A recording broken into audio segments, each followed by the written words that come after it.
Hey, brand builder, Rory Vaden here. Thank you so much for taking the time to check out this interview. As always, it's our honor to provide it to you for free. And wanted to let you know there's no big sales pitch or anything coming at the end. However, if you are someone who is looking to build and monetize your personal brand, we would love to talk to you and get to know you a little bit and hear about some of your dreams and visions and share with you a little bit about what we're up to see if we might be a fit. So if you're interested in a free strategy call with someone from our team, we would love to hear from you. You can do that at brandbuildersgroup.com/podcall, brandbuildersgroup.com/podcall. We hope to talk to you soon. Well, one of the joys of my life of being a speaker is that I get to see other speakers. And my entire life, I've come across speakers who I've gotten to know personally, who have climbed Mount Everest and walked out of the Andes Mountains on barefoot and won, national championships and world championships and just overcome really amazing things. And today I feel like I'm meeting one of those people for the first time. You're about to meet Chris Norton. We're new friends, so we've never even talked, but I have been familiar with his story. He knows my friend Tyler Dickerhoof and a lot of the same people and some of the same circles that we've been hanging out with, David Nurse. And I've heard really great things about Chris. And he had a spinal cord injury when he was playing college football and lost all feeling and movement from his neck down. He was only given a 3% chance of ever really moving and walking again. And it was, clearly a difficult and dark moment in his life. But with the support of his friends and family, the love of his life, Emily, Chris proved the doctors wrong. He walked across the stage at graduation, and the video of that went viral, around the world. And later, he walked his bride Emily 7 yards down the aisle at their wedding. So his story has been published in a book. It was been a documentary about his life story.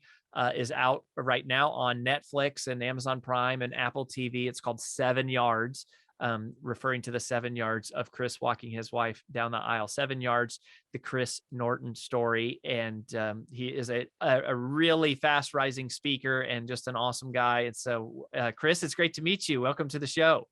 Yeah, thank you, Rory, for having me and for that great introduction. It's just an honor to talk with you. And I've heard so many great things about yourself. So great to be here. So tell me the story, man. So you are living the dream. You're playing college. One moment you're playing college football, and then in a second it changes. Yeah, absolutely. So I'll take you back 11 years ago. Freshman year, Luther College in Decorah, Iowa. Living the dream. I had these big plans for myself. Be this all-American football player. Meet the girl of my dreams, and then I was hoping to make enough money to own a lake house. Or better yet, the girl of my dreams family already owned a lake house. But then, life happens. And it was during the 6th game of my college football season, third quarter, we're mounting a comeback. So I ran out to the field for the kickoff.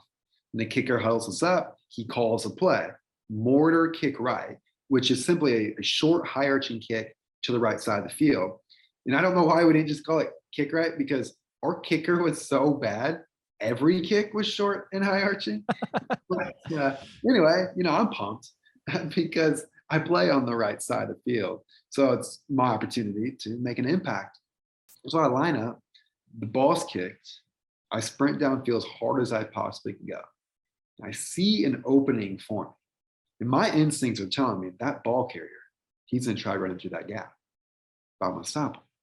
I'm going to drive my shoulder so hard through his legs, he's going to drop the ball. I go for it. I collide with him at full speed, full force, but I mistime my tackle by a split second.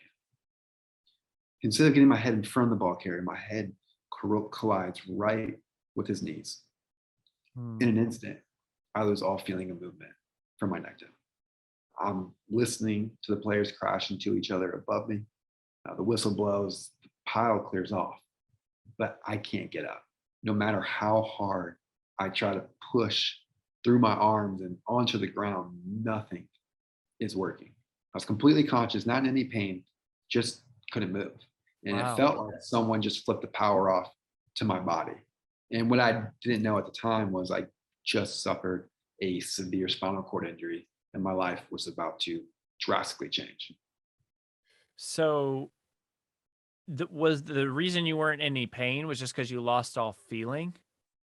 Yeah, so your spinal cord, the nervous system, it communicates with your brain. So pretty much it got almost completely severed, where even all pain, feeling, everything was disconnected temporarily from the neck down. So that's why I couldn't feel any pain, anything, no movement. Was because of the damage done to the spinal cord. Wow. And so what happens next? So they clearly they wheel you off the field. You start going to doctors and getting tests. And like when's the first time that you hear that you're not going to be able to walk again? Yeah, so I'm flown out to Mayo Clinic in Rochester, Minnesota, um, get X-ray, all these tests done to get me ready for surgery. And it was right before surgery. I haven't been asking questions. I've been too scared to ask like what's going to happen because I wanted to make sure they had all the information that they needed to give me the best answer possible, at least the most informed um, answer possible. And when I asked the surgeon right before I'm put to sleep, hey, will I walk again? And in my mind, that's a huge compromise. I was, praying and bargaining with God, like, hey, I will give up sports. I don't need to play another sport in my life, which at the time, like that's a huge deal. Like, I was an athlete. That was my identity. I love competition. I love competing in the weight room, everything involved with athletics. I love, and I could give that all up, but just let me walk. And when I asked him that, I could just see in his face, the answer was no. And he just looks down at the ground and says, I don't know. And then I'm put to sleep after that. And when he said that too, I just started crying. Like I lost it. I was like really holding it in, trying to be tough, trying to be strong, trying to be optimistic that things are going to be okay. It's going to work out because leading up to this point, everything always worked out for me. I never had gone through anything life altering, not myself or even people close to me. It just wasn't on my radar that something like this could happen to me. I thought it happened to people you read about in the newspaper, or you watch on television, but not my life. Like I thought I was immune to that. And it was just, my world was just shattered in that moment. And then I wake up the next day, blurry So eyed. how long were you in surgery? The surgery lasted about 4 hours. Wow. And then I wake up, the next day, groggy, blurry eyed, thinking I just had the worst nightmare of my life. But then, the surgeon comes in and confirms my worst nightmare is now my new reality. And he says, Chris, you have a 3% chance to ever move or feel below the neck. And that's not a 3% chance to walk. That's a 3% chance to move or to feel, to scratch an itch on your face, to feed yourself. And it was just so surreal. I could hardly process it because yesterday at this time I was walking. Now, I was suiting up for my college football game. And then all of a sudden I'm lying in the hospital, paralyzed from the neck down with a 3% chance to ever move or feel again. And so you can't move your hands, your toes, you can't raise your arm. You're just completely still, but totally conscious and fully mentally aware. Yeah, completely. Wow. Like I know how to move my body. Like I know what it takes to, move my hand to my face or to adjust my leg or pull the covers up, but like literally nothing would respond or work. I felt like I was a head detached from my body. And just looking at the rest of my body, it was just a foreign object because I had no connection to it at all.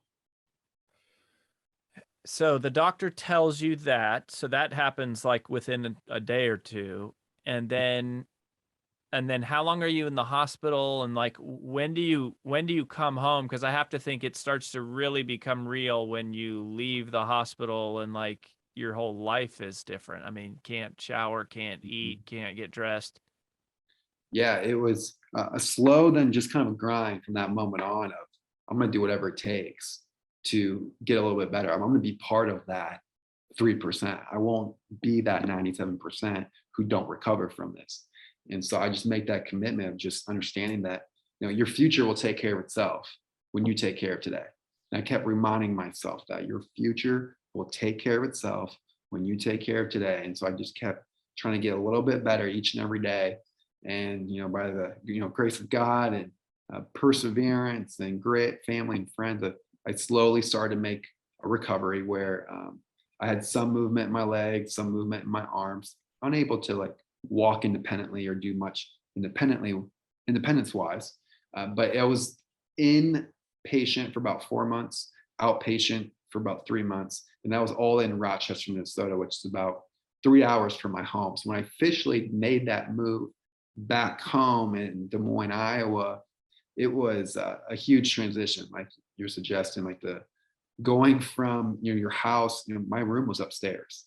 Mm-hmm. So I've never been back to my bedroom because I can't. It's stairs, and just realizing all these obstacles that you have to navigate, and the way of life, you have to look at it from an accessibility mindset and of not just being able to breeze over obstacles. So it was definitely a large change. But thankfully, my parents were very encouraging. They pushed me to get out of my comfort zone. They weren't going to let me just, stay home and, feel sorry for myself. They got me out there, and eventually I went back to college actually the following fall. And my buddies became my caregivers, and my sister relocated to an apartment just off campus to help with the huge transition. And then I slowly started to kind of get my life back together. And that's when I started to realize too, like, happiness is not measured in steps, right? There's people who can run, jump, and swim who are unhappy. So, clearly happiness has nothing to do with your physical strength or possessions, everything to do with your mindset and your mental health. And I began to see those pieces as I kind of got my life back into a new routine. How soon did you really embrace that? I mean, there's got to be, I have to feel like there's like this wave of hopelessness and despair, right? It has to be of like, oh my gosh, like I'm not gonna be running and jumping maybe ever again, maybe walking never again, to then going, well, that doesn't mean I can't be happy ever again. Mm-hmm. And realizing like what you just shared, that like there's a lot of people who can do those things who are unhappy. Absolutely. So it wasn't a flip of a switch. I'll tell you that. I know me talking about it might make it sound easy, and it's not. For anybody who's gone through something life altering, it takes time to kind of pick up the pieces and to learn a new way of living and a new beginning, really, kind of restarting your life. And it took years actually for me to come to that conclusion that, I can still live a meaningful life. Adversity and failure are a part of life. And if you try holding on to it, it's going to rob you of your future. Things will never be perfect, but just because you aren't getting the results you want or living the life you dreamed of doesn't mean you stop trying, or that's not a life worth living for. And so by, getting back out there, getting my education, being with my buddies, starting to date again, met Emily, started my own foundation, started speaking, I began to see, I can still live a meaningful life right from my wheelchair. And at first, when I was first injured, and even those first couple of years, I thought that would be impossible. Like for me to get my life back meant me getting back to walking on my own, no wheelchair. And so if I wasn't going to be walking, being in a wheelchair would mean failure. And that for some reason, I thought that I would not be a good enough person, or I would not be seen as valuable by being in a wheelchair. But putting myself out there, building friendships, relationships, starting the business, giving back to others, serving others, I began to realize, that was a lie. It's not true. I was attached to this idea that you have to be walking to live a good life, and it's just not true. And I know it gets portrayed all the time, though. I mean, I go out in public, I get people all the time. I don't hold it against them, but they're always like, man, I feel so sorry for you. Oh my gosh, you're in a wheelchair. Like, oh man, I can't imagine. Like they're very sympathetic, and because they're kind of projecting their own fears like onto me, that I think Right. about it all the time and that I'm miserable all the time. And I'm not. Like I focus on what I can do. And what people don't fail to realize too, being in a wheelchair and having a spinal cord injury actually has some great perks to it. And in fact, like a couple of my favorite perks is like there's no standing in line. Like while people are waiting in line, complaining that their feet hurt, their legs are tired, I'm just chilling in my chair. Like it's really comfortable. Or like when you go somewhere, there's a front row parking spot for like you get the best parking. Now, where I live in South Florida, it's really competitive here for those parking spots. But you get little things like that, and you can't feel mosquito bites. I can have 30 mosquitoes on my legs at a campfire, and I don't feel a thing. It's awesome. So there's so many little things that you can find in your life to appreciate if you have the will, and that's what I've really kind of developed the muscle for, is focusing on what I can do. Where are the areas that I can influence and make a change, and not keep my attention on what I can't control or what I can't do. And that's easier said than done, obviously. Like there are definitely moments where I'm just like, man, this sucks. Like I see my kids playing in the pool. I want to jump in there. I want to throw them around. I want to play catch with them with the baseball and teach them how to swing a bat. There's so many things, like that are hard and frustrating, but I have to then just go back to, okay, what kind of dad can I be? What kind of husband can I be? Not the one I wish I could be, but you can still be a great dad, even though I'm not in the pool with them or teach them how to throw a ball. And so there's definitely things that you have to just embrace and accept, but that's life too, right? There's things that you have to just learn to let go of if you want to live a meaningful, purposeful life. And you said that like the first year or so, was it like a year or two to where you really started to come around? Because I can sense that just in talking to you that you're not unhappy. You're really happy. You've got all these great friendships and you got kids and a family. Like you're doing all these great things with your business. Was it like a year or two to get to that point? Yeah, it was very gradual. It's just little moments that just kept opening my eyes to that possibility of like, well, maybe if I don't walk, I'll still be okay. And it takes time. It took, like I said, years, probably 3 or 4 years to really come to terms with that. Probably more like maybe 4 years to really come to terms with that, like peacefully, where I stopped holding on to this idea of I must walk. Because I trained all the time. I was putting in, even with a full load of school credits, sometimes 6 to 8 hours of training on top of college and trying to do everything to live a college experience. Like I was obsessed with working out and trying to get my strength back. And, I'm glad I did. I'm glad I tried it because I can look back now and say, you know what? I gave it a try. I tried to get as much strength back as possible. And I brought myself a long ways, but it just wasn't in the cards. Like at some point you kind of realize the writing's on the wall that you need to make a transition, right? You need to make a pivot. And that's what I did. And I started to focus more on contributing back to others, serving others through my motivational speaking that I love to do. And through my foundation, the Chris Norton Foundation. And then we, began fostering and adopting. So I have a load of kids, like 7 kids right now, Brody. Wow, So, 7 kids. Yeah. And then like documentary and the books. And so I'm just trying to give back, serve others. I feel like I was called to do this and to use my story and my testimony to give people hope and to see the possibilities, even with the adversity that they're facing, even when their lives have completely been flipped upside down, there is still a way forward, even if it's not the way that you wanted to go. Mm-hmm. Wow, man. What an amazing perspective. Like, so walk us through like a little bit of your personal brand story. Like, so this happens to you. So like what year does this happen? And then is the first like real big development, they filmed you at graduation and that went viral. Was that kind of like the first like, whoa, my story is inspiring a lot of other people?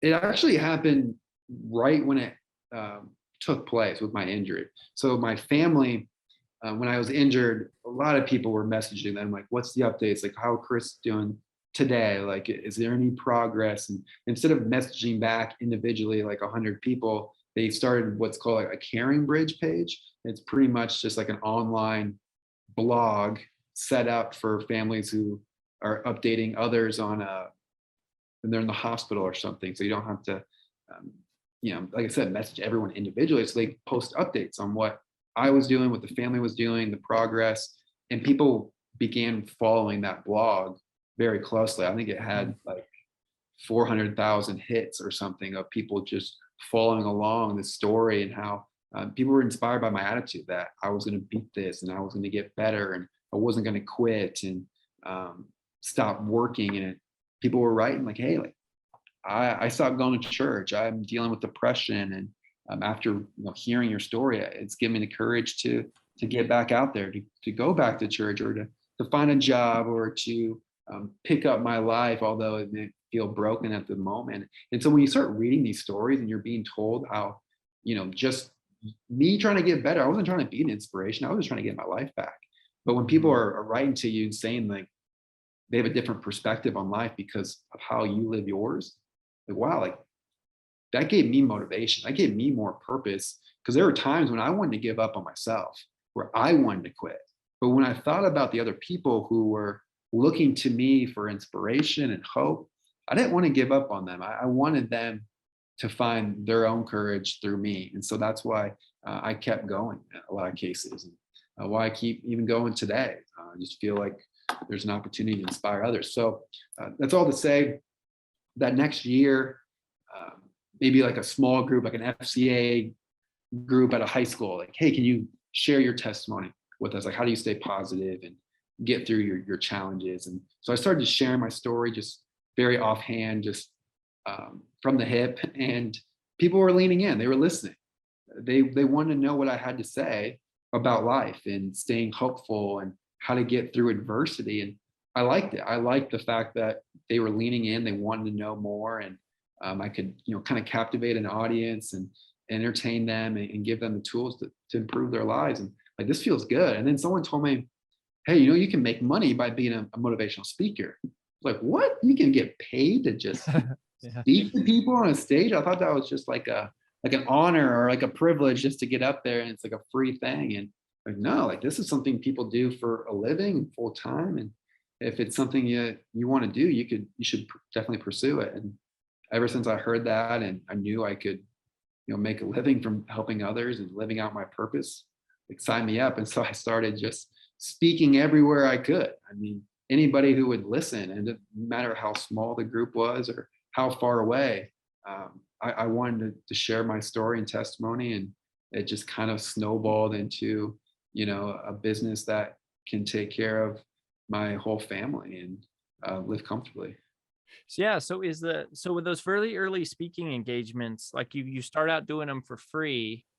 How many do you think you did before you started charging? And did you just kind of like, did most of the people find you just from hearing your story from other people and they came to you, or did you have some way of contacting them and finding them? Yeah, it's a little bit of both. So some of it was like, go for the low hanging fruit, like my old high school and elementary and middle school, like get to speak to them. That's pretty easy entry point, or just a local elementary or church group. I just tried to reach out to as many people that I knew who had a group and who would want to bring in speakers. I did a ton of Rotary clubs because I know they would bring in guests, and I would say 95% of those were all free. I knew I needed the practice. I needed the at bats. It wasn't something that just came natural to me. I felt comfortable on stage, but I didn't have a just like charismatic, entertaining way of doing it unless I practiced and worked on it. I started videotaping every single speech so I could go back and watch it, as painfully as that was. I knew I had to watch the film. And then I started hiring coaches and people that could help transform my message and get me even further. And when I realized that to get more speeches, you have to have a killer speech. Like, that's how you get more. It's a referral business. And I didn't want to depend on my viral moments or my story to get me in the door. I wanted my presentation and the transformation that can occur from it to be what opens the door for places. And I knew that was going to be what would sustain my business long term. So thankfully I've gotten good advice, good people around me that kind of point in the right direction and to get it to where it is today. But I don't want my story to be, while it is, what definitely draws people in to want to hire me, it's not what lifts my business. It's the presentation and the time I feel that I put into it to make it very entertaining and humorous and uplifting. Mm-hmm. Mm-hmm. And so talk us through the how does the Netflix thing happen? How does a documentary come about? Was that something that you kind of went out and were seeking, or did somebody come to you? Or like, what are the mechanics of getting a documentary film and putting it together, and how long does that take? Like the whole thing.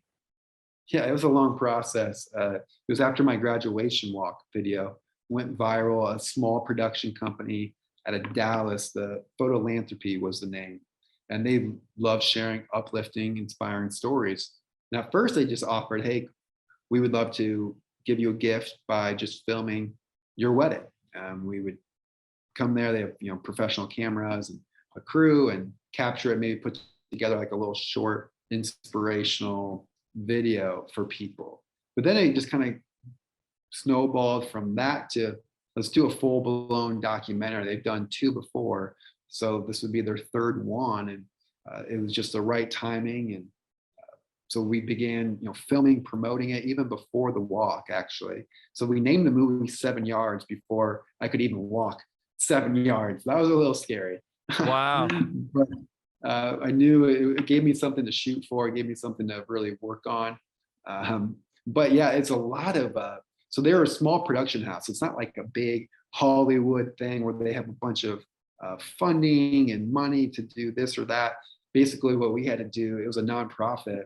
So basically we'd have to fundraise, then we'd film a little bit. And then once the money ran out, we stopped, try to get some fundraising, get some money. And then once we did, we go out and do some more filming. So it was really stop and go, strung together over years, really. Wow. Began filming in 2017, and the movie came out in 2021, to kind of give you an idea of 4 years in the making. Wow. It happened. But so we kept shooting, kept filming. They put it together, found an agent that would, be able to get in the doors of somewhere like a Netflix and Apple TV and Amazon Prime. And thankfully, by the grace of God, that Netflix wanted it. And so we were able to get it in there. And then at first I'm thinking it's not a Netflix original. So, some titles on their platform have the N in the corner, and that's a Netflix original film. They give the most marketing and promotion and backing. Well, so this one's just an independent title. So my mind, it's going to get on there. It's going to get buried. Netflix is loaded with films, documentaries, all these things. Like no one's ever going to see it. And then it just exploded. Like it was on trending and popular. It started to receive thousands of messages of just how encouraged, inspired they were from this film. So I was so blown away by the response to that film, and I'm so glad that it could get out there and really make a difference to many people. That's really, really cool. How much does it cost how much fundraising, like what does it cost to film a documentary? Is it like millions of dollars? Is it a couple $100,000? It kind of depends on what you're using and Gotcha. kind of the different elements to it. But this one would be like 250,000, I think, all in, when you pay all the people involved, all the editing, the equipment, the rentals, the travel, like it's a ton of stuff. Ton of stuff. And they were able to get it like at 250,000, which is, considering what is on Netflix or what's out there, that is a very low budget film. Wow. That's really, really cool, man. So like, so what now? So what next? So you have 7 kids. Yeah. So you and Emily got married. You've adopted 7 kids. Adopted 6, and then we're fostering 1 right Okay. now. So we've fostered a total of 19 kids in all. Wow. So that's something that was a passion of my wife that she then passed on to me and helped open my eyes to all the kids who don't feel loved, who are coming from abusive homes, and they're either put with a foster family, they're put into group homes, which is, they used to call it orphanages, but now they're called group homes. And so we just breaks our heart when we hear these stories of these kids needing a home and a place to go. They don't feel loved and wanted and like they belong. And so try to help them to see their value and how loved they are by us and by God and everybody. It's been a really neat calling, and it's really made our lives just gives us more meaning, these kids. And we kind of went into it, we're going to help them, but they give just as much back to you, just having them in your lives. They're all very special and unique. So that's been an incredible thing. That's and then great. what's next though, is sorry, I was gonna add that too, is Yeah. now I'm going to do an unscripted TV show now with Netflix of just how to help people find a way forward, of how can you pick up the pieces of something life altering and continue down the road. So kind of like a fixer upper, but for the soul, really, is how we are calling it. So we'd like to get this show up and going and find a home for it. But that's kind of my next project outside of speaking. Like speaking's always going to be, I feel, my number one thing. I love doing it. But I also want to do some more TV stuff and try to do something reality TV wise that's meaningful and purposeful and it's going to help people's lives.